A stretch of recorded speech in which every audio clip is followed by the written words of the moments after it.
22 જાન્યુઆરીએ અયોધ્યામાં ભગવાન શ્રી રામના પ્રાણ પ્રતિષ્ઠા મહોત્સવને લઈને દેશભરમાં ઉજવણી થઈ રહી છે।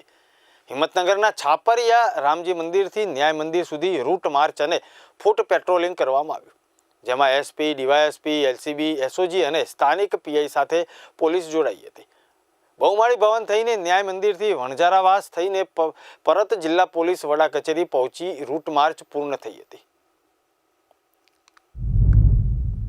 22 તારીખે અયોધ્યા ખાતે જે રામ જન્મભૂમિ ખાતે પ્રાણ પ્રતિષ્ઠા મહોત્સવ છે, જેના તકેદારીના ભાગરૂપે હિંમતનગર શહેર તેમજ સાબરકાંઠા જિલ્લાના અનેક વિસ્તારોમાં નાના મોટા કાર્યક્રમો ઉજવણી થનાર છે।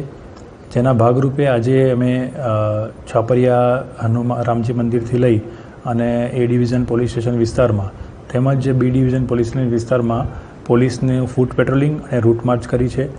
અને બીજા પણ જે ઈડર, અમારા વડાલી વગેરે જગ્યાઓ પર આ પ્રકારની રૂટ માર્ચ અત્યારે ચાલુમાં છે। 22 તારીખે સવારથી જ પોલીસ 10-2માં હાજર રહેશે અને તમામ અધિકારીઓને એમના પોઈન્ટ આપી દેવામાં આવ્યા છે અને કોઈપણ પ્રકારનો બનાવ ન બને અને લોકો શાંતિપૂર્વક ઉજવણી કરી શકે, ઉલ્લાસપૂર્વક ઉજવણી કરી શકે એવી અમારી તમામ તૈયારીઓ અમે પૂર્ણ કરી દીધેલી છે।